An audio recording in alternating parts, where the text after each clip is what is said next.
Hi, I'm Roxanne Krill, and I'm here with Lollipop Company Incorporated to talk about hiring at their new confectionery store. As mentioned, Lollipop Company Inc. is opening a new confectionery store in a whole new location. Their owner, Michelle, has 4 years worth of goals which she would like met in sales in the new store.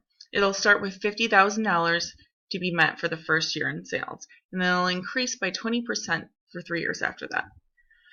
Staffing becomes vital at this point to make sure that we have the best fit. We have staff prepared and trained. A hiring plan is needed so that we know what gaps we have a needs analysis, we have a best job description so that we can hire intern perfectly. We also want to include benchmarks, and that's having metrics to create the positive and negatives in recruitment and hiring. To start, we talked about the new store goals. The sales goal is $50,000 for the first year, then a 20% increase for the next 3 years. To best do this, we're going to split everything up into quarters. Quarters are much easier to deal with, they're much easier to see, and then you're also able to meet your goals better because you're constantly seeing how those goals are doing. As you can see, those are the end dates for each quarter. Now this is much easier to see because we could see in year 1, $50,000 was in sales. And quarterly, that breaks up into $12,500. So each time we come to March, June, September, we're going to want to meet that in sales. The next year goes up by $3,334 because approximately 20% would be about $10,000, and we're rounding up a little bit to make it into 3. As you can see, the quarterly also goes up, and the trend continues throughout year 4. For staffing jobs that are needed, we're a candy maker and a cashier for sure. The store will be open 6 days a week, so that's going to be Monday through Saturday. We will be needing shifts in order to make sure that there's no overlapping and people have 2 days off and are not overworked. The shifts are 8 a.m. to 3 p.m., so not quite 8 hours, but if our staffing is done correctly, we should be able to make sure that there's no overtime. When we look at this chart, you can see there's a candy maker and a cashier. The current staff means those are the people we have that are coming from our company already. That means we need 11 people just to start. In 6 months, we want to keep up a trend of hiring 2 candy makers and 1 cashier. And this is in case we have any turnover or any issues. As you can see, a sales staff is added in year 3, and this is to maybe add large vendors or companies to get candies and confectionery. That's why in year 4, we've doubled what we need in staff in case there is this boom with the sales. The first job we talked about was the candy maker. It's mostly a physical job. As you can see, heavy machinery, standing long periods, lifting. But there's also a lot of observation skills needed when it comes to baking the machinery, making sure everything's good. Most of the time, experience would be under the required area, but we're going to have it under the desired because if we were to make it required, we would lower the chance of getting people in the talent pool. So there wouldn't be as many people applying for this position. Also, Illinois wants a food handler's card, so if we don't have to deal with that, then it would be nice if they already had it, but it's not required. Again, we went over a lot of the tasks and abilities already, but it also includes using the equipment, operating it. Teamwork is also a thing that all jobs need, and following recipes, recording things. The next job is the cashier, and this one's a little bit easier because it's about personality more than technical skill. So we want to see the customer service skills, communication, the ability to talk and listen, and write. Again, experience is not required, it's desired because it's much easier to teach somebody a skill than it is to adjust their attitude. So we have the general tasks and abilities of receiving payments and issuing change, but we also have customer service, helping customers, learning about the products and inventory to answer questions, and managing files and records. So it's a very personable and communication wise, but there's also a lot more paperwork and stuff that has to be done.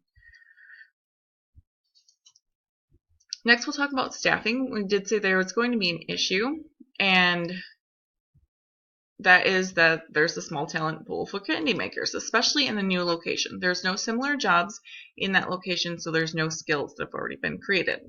Also, Illinois requires that there be a certified food protection manager on staff at all times, and if you're not that manager, you have to at least have a food handler's card to handle food.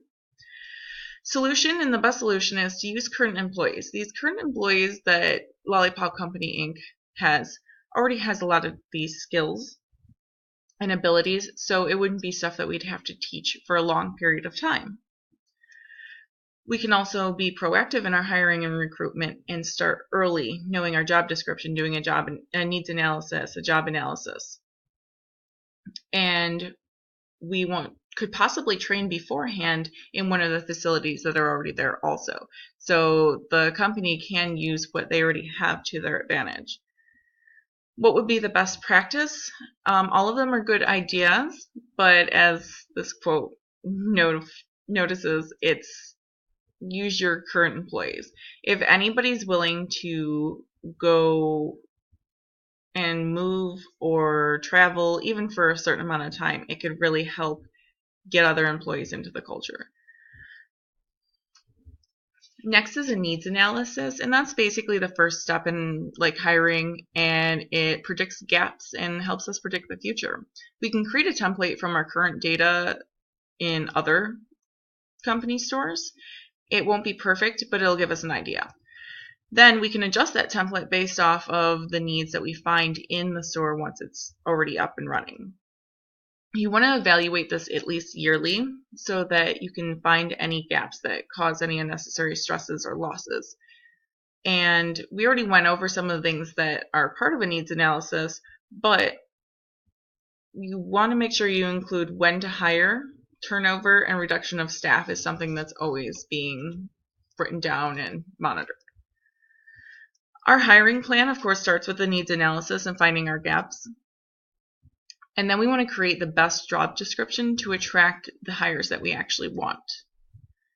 Next, we move to benchmarking, and that's used to align the organizational goals with the goals of the employee or the goals of the store. And benchmarking can align all kinds of things and be very important. And we want to do that before we actually start recruiting, because we want to know what type of employee and skills we're looking for. All those things before recruitment are there because we want to know who we actually need. Onboarding is a very important part of easing employees into the culture and the job, and it's vital for retention purposes. Then we want to make sure our training is good, because if our training is bad, employees tend to get frustrated, stressed, and can underperform. Bad training can lead to turnover and just bad everything. So then our final part of our hiring plan is to make sure there's feedback. We want to know what works. We want to know how our employees feel, if they think the training is good, how they found us. So feedback on the entire plan is very good. How are we going to hire for each of these? Well, for the candy maker, it's going to be mostly online, because we already established that there's not a lot of people in the area that have these skills. So using online resources can help reach out. Also, an idea is for the company to go out to schools or job fairs and try to find people who want to learn new skills. For a cashier, we can actually look more local because, like I said, those skills are trainable, and it'll be nice to have somebody who has contact with local people and will probably have a better rapport. But it never hurts to go online either, because a lot of people use it now. For our metrics for benchmarking, these are important to understand, like the where, why, and how of hiring and recruitment. They're very important parts of knowing why everything's either a mess or doing great. So a cost per hire is basically how much goes into each employee. The reasons for turnover are high, and what we pay for an employee. Human capital return on investment and value added is just how much your employees are actually worth. It turns their knowledge, skills, and abilities and to an actual value, and it shows how much knowledge the company has. Training investment factor and return on investment shows how good your training is. It shows how much you're spending on training, and you want to know if your training is actually working. If it's not, then you don't want to spend that much time or money on it. Turnover costs and rates. These are basically the big part of metrics. In turnover, vacancy, time to hire, time to fill, like all of these costs per hire, they all count in turnover. So that's why it's so important to know these, because when somebody leaves, all this stuff is important. Time to fill is basically just how long it takes to fill a position, and it can help us figure out better hiring practices if it's taking too long. Vacancy cost and rate are important to see how long a spot's been open, but also how much money we're using in like overtime or compensating other workers. So we can use that for hiring practices also. In conclusion, we just really need to give time. New hires need to develop skills. There needs to be training. So the store's not going to open immediately, but I think if we are thorough and prepared, then we can get a good job description, an analysis, and help with the transition so that we have the right fit. Because we don't want just anybody hired. Hiring just bodies is not good. Right hires will lower the turnover and vacancy rates in the future. So we want to make sure that the employees we put in there are going to be there for good if we're spending money training or doing anything like that. And don't jump in before it's time. Even if it's been done before and the company is used to making stores, we want to make sure that our human capital is taken care of and that our investments are safe. And it's the most important that without the proper staff, goals can't be met. I'm Roxanne Crowell, and thank you for listening.